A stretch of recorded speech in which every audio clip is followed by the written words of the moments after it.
পরিবেশবিদ্যার আরেকটি নতুন ভিডিওতে আপনাদের সবাইকে স্বাগত জানাই। তো আজকের ভিডিওতে আলোচনা করা হবে পরিবেশবিদ্যা বিষয়ের পার্ট নাম্বার 9 নিয়ে। এখানে কিছু গুরুত্বপূর্ণ বিষয় তুলে ধরা হয়েছে। এই বিষয়গুলো আপনাদেরকে অবশ্যই মনে রাখতে হবে, যে বিষয়গুলি মাদ্রাস সার্ভিস কমিশন এবং স্কুল সার্ভিস কমিশন পরীক্ষার জন্য অত্যন্ত গুরুত্বপূর্ণ। তাই পরপর আমি আলোচনা করে দিচ্ছি, আপনারা ভালো করে মন দিয়ে শুনুন, প্রয়োজনীয় খাতার মধ্যে লিখে নিতে পারেন। তো এর আগে অর্থাৎ পার্ট 8-এ একটা প্রশ্ন রাখা হয়েছিল 62 নাম্বার। সেখানে আলোচনা করা হয়েছিল কি ভারতের বৃহত্তম ন্যাশনাল পার্ক হলো রাজস্থানের ডেজার্ট ন্যাশনাল পার্ক। তো যাই হোক, আমি একটু ভুল অ্যান্সারটা করে দিয়েছিলাম। সঠিক উত্তরটা হবে Hemis national park. Hemis national park আপনারা লিখে নিতে পারেন খাতার মধ্যে, সেটা লাদাখে অবস্থিত। যাই হোক, অনিচ্ছাকৃত ভুলের জন্য ক্ষমা করবেন। নেক্সট, এরপর আছে কি কল্পবৃক্ষ হলো একটি এনজিও, সেটা স্থাপিত হয় কত সালে?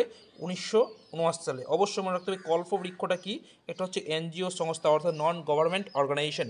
নেক্সট, পরিবেশ কেন্দ্রিক দৃষ্টিভঙ্গির সমর্থক ছিলেন র্যাচেল কার্সন আর জেমস ল্যাবলক।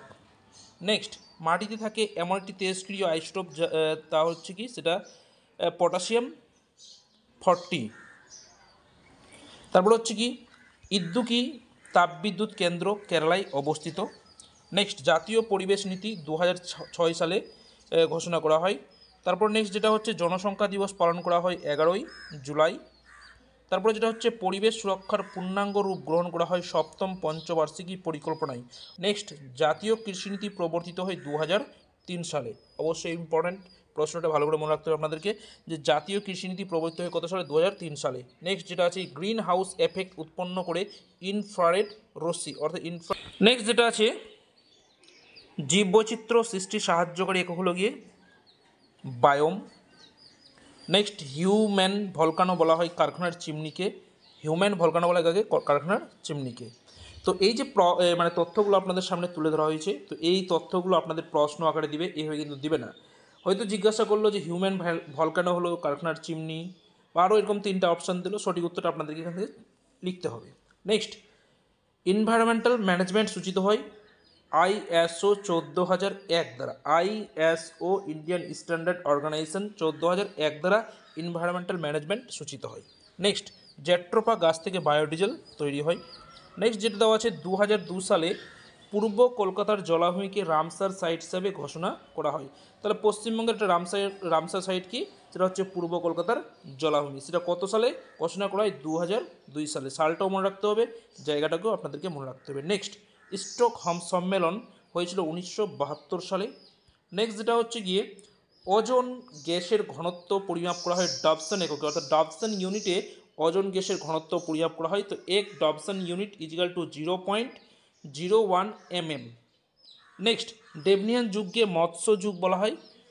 তারপরে যেটা হচ্ছে গিয়ে মূল্য ও সহযোগিতা নিরিখে পশ্চিমবঙ্গ মানে পরিবেশ সংক্রান্ত কোনো বস্তুর গণনাকে গ্রিন অ্যাকাউন্টিং বলে। আবার পড়ে দিচ্ছি, মূল্য ও সহযোগিতা নিরিখে পরিবেশ সংক্রান্ত কোনো বস্তুর গণনাকে গ্রিন অ্যাকাউন্টিং বলে। তারপরে যেটা আছে দেখুন, পশ্চিমবঙ্গের ম্যানগ্রোভ অরণ্য হলো সুন্দরবন। ম্যানগ্রোভ উদ্ভিদগুলো কী কী? যেমন সুন্দরী, গোরান, গেও, এগুলো সমুদ্রের উপকূলবর্তী অঞ্চলে জন্মায়। এই সমস্ত অঞ্চলকে বলে ম্যানগ্রোভ। তো যাই হোক, তো ম্যানগ্রোভ অরণ্য হলো গিয়ে পশ্চিমবঙ্গের সুন্দরবন। নেক্সট, বাস্তুতান্ত্রিক পদচিহ্নের পরিমাপের একক হলো গিয়ে গ্লোবাল হেক্টর। বাস্তুতান্ত্রিক পদচিহ্নের পরিমাপের একক কি? Global hectare. নেক্সট, বায়োস্ফিয়ার রিজার্ভের 3টি অংশ, যেটা হচ্ছে কোর, বাফার, একটা ট্রানজিশন। তো প্রথমে যেটা বলি কোরটা থেকে কেন্দ্রে, তারপরে বাইরে থেকে গিয়ে বাফার, তারপরে তার বাইরে থেকে ট্রানজিশন অঞ্চল। তো এটা হচ্ছে গিয়ে কোর, তারপরে হচ্ছে গিয়ে বাফার, তারপরে হচ্ছে ট্রানজিশন। এই 3টা অংশ নিয়ে বায়োস্ফিয়ার রিজার্ভ গঠিত। নেক্সট, TOD অর্থাৎ টোটাল অক্সিজেন ডিমান্ড, সেটা হচ্ছে BOD প্লাস COD, অর্থাৎ বায়োলজিক্যাল অক্সিজেন ডিমান্ড আর কেমিক্যাল অক্সিজেন ডিমান্ড, দুটা মিলে হচ্ছে TOD, টোটাল অক্সিজেন ডিমান্ড। এরপর নেক্সট আছে অ্যানাড্রোমাস মাছ হলো ইলিশ, আর ক্যাটাড্রোমাস মাছ হলো গিয়ে ইল। এখানে এই সম্পর্কে বলে রাখি যে অ্যানাড্রোমাস মাছ কোনটা? যে সমস্ত মাছ সমুদ্রের থাকে কিন্তু ডিম পাড়ার সময় হলে তারা নদীতে চলে আসে, সমুদ্র থেকে কোথায় আসে? নদীতে আসে, সেটা তারা হচ্ছে গিয়ে অ্যানাড্রোমাস মাছ। আর ক্যাটাড্রোমাসটা কি ঠিক উল্টা, নদীতে থাকে, যখন ডিম পাড়ার সময় হয় তখন চলে আসে সমুদ্রে, এটা হচ্ছে ক্যাটাড্রোমাস মাছ। তো এই দুটা মাছের নাম অবশ্যই উদাহরণ সহযোগে আপনাদেরকে মনে রাখতে হবে। তো অ্যানাড্রোমাস হচ্ছে ইলিশ, ক্যাটাড্রোমাস হচ্ছে গিয়ে ইল।